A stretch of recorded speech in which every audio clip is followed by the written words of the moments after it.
Okay. Hello, everyone. Welcome to my final portfolio project. My name is Jacob Civil, and I'm doing this for my Psychology 480 or Forensic Psychology class. And as you can see a little bit here on the left, there's a preview of what we're going to be talking about today. But what am I actually talking about?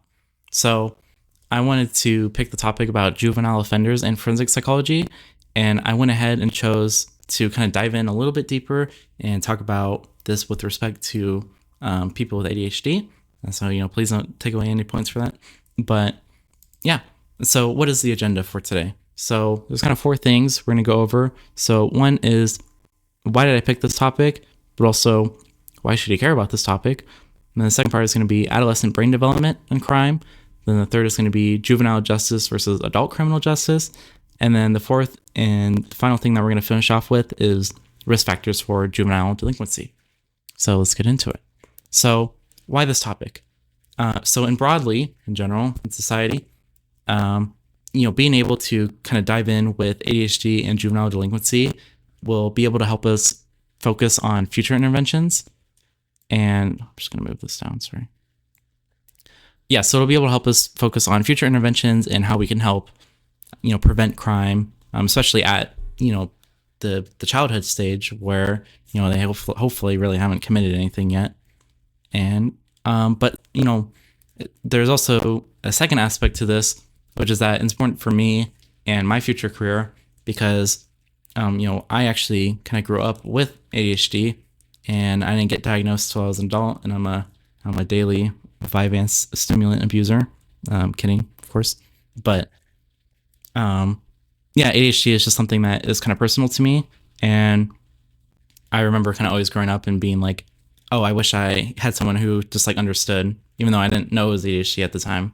And so that's kind of led me to choosing everything that I'm doing in college now, which is about trying to be a therapist and working with, not only people who have ADHD, because I didn't really know, like I said, for a while, but also just people with kind of mood disorders. So things with, bipolar and depression and everything. And so, being able to understand this will be able to better kind of set my expectations and understand kind of where other people are coming from.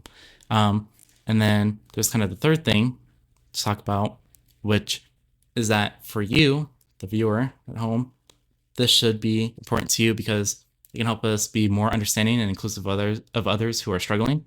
And so, people, not to go on a whole tangent, but you kind of see in popular media a lot of the time that people who talk about ADHD, TikTok mainly, is that they kind of just view it as like a quirky, like, oh, like like I tend to be like a little restless, or like I just tend not to like focus that well. But I think that there does need to be more of a focus on like, hey, this is something serious, this is something important, it has like real negative consequences, and I feel like people don't talk about that as much, so I wanted to bring that up here. Yeah, so let's get into our second thing, which is the adolescent brain development and crime. And so when it comes to brain development and ADHD, I mean, like they're two peas in a pod together, because ADHD is literally a neurodevelopmental disorder. Hard to say that, but I got it. And yeah, so it's there from birth and it's there, through your childhood. And there are people who do kind of like quote unquote like grow out of it, or their symptoms are alleviated over time.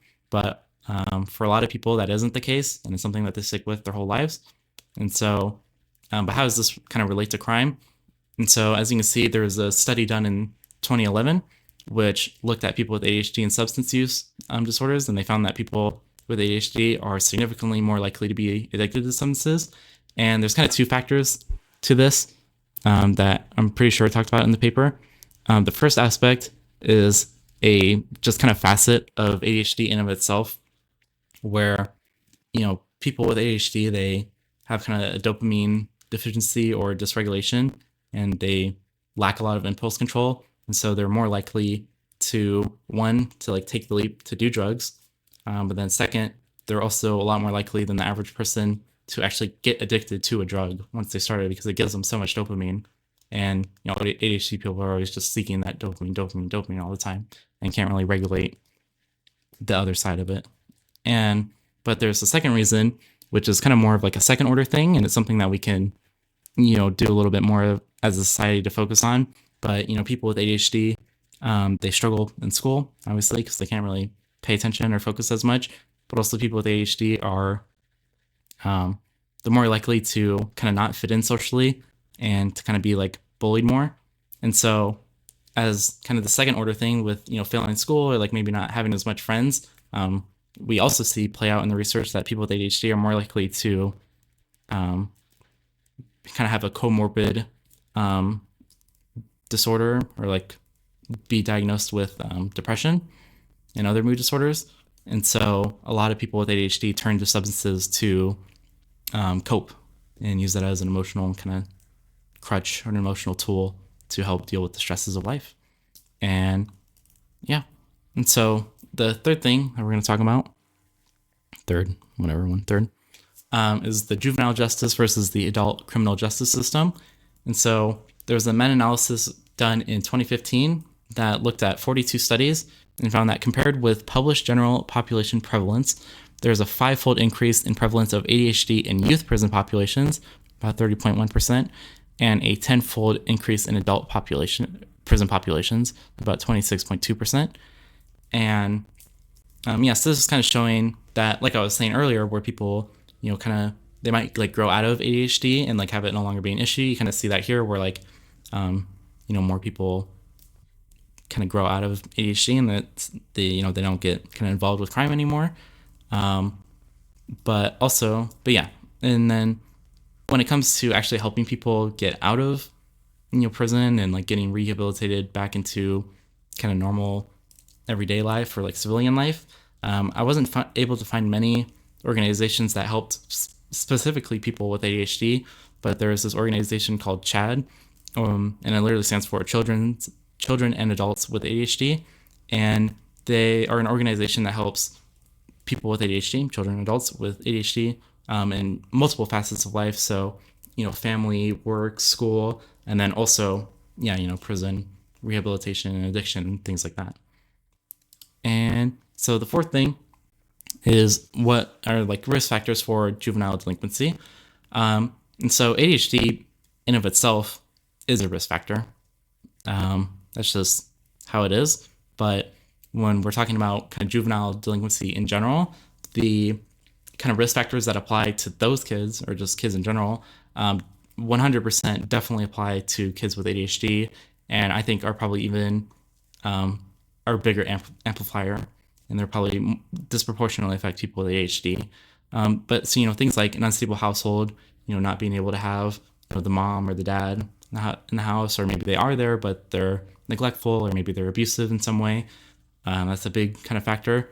And there was even one study done in 2015 where they went to a juvenile detention center and they talked with kids who were there, and they basically stated that the path to jail was just easier. It just felt easier compared to going to school, which they found to be, chaotic and a struggle.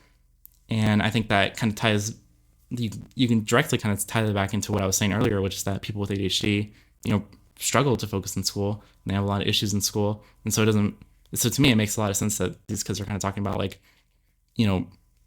like finding school harder. And so I think that's like, that kind of goes back to my idea of like, we need to focus intervention on helping people with ADHD because, we see the pipeline like right here. It's all laid out. But yeah, so that's my conclusion. Thank you so much for joining me.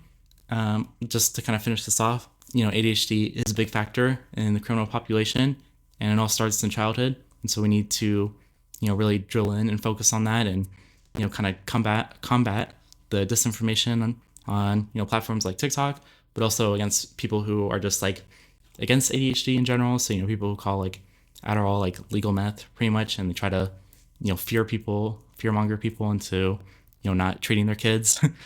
And yeah, this is also my works cited. Shout out to these researchers and the great work they've done. But yeah, thank you so much for coming and listening to me ramble about this, and have a good day. Bye bye.